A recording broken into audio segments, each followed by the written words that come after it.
Германската канцеларка Ангела Меркел запрепасти многумина со изјавата. Мултикултурниот приод дека живееме среќни едни со други пропадна, целосно пропадна.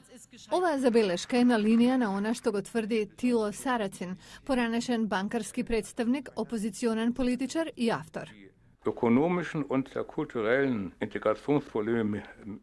Економските и културни проблеми на интеграцијата на имигрантите од исламски држави има сеопфатно негативно влијание на економските општествени текови на европските земји што ги прифаќаат. Во нова објавена книга на оваа тема, Сарацин тврди дека имигрантите не придонесуваат во општеството, а тоа на многу германци им се допадна.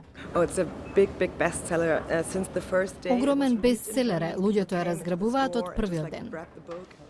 Дмитрий Белински е љубопитен. Die Auszüge waren sehr reißerisch geschrieben und die natürlich Извадоците беа провокативни. Не му верувам многу, но сакам да го видам тоа во контекст.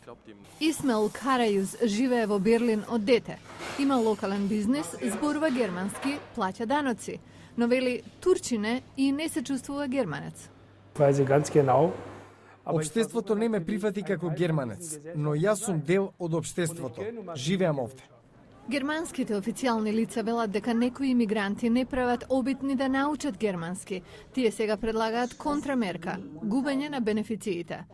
Канцеларката Меркел зборуваше за имиграцијата на неодамнешната средба со нејзиниот турски колега.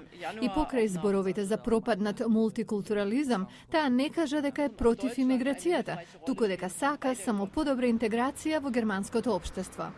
Дали е знак дека Германија се движи во таа насока или коинциденцијата на разговорите со светското фудбалско првенство, зашто половина од играчите на националниот германски тим има имигрантски корени, а најголемата звезда е етнички турчин, роден во Германија, останува времето да покаже.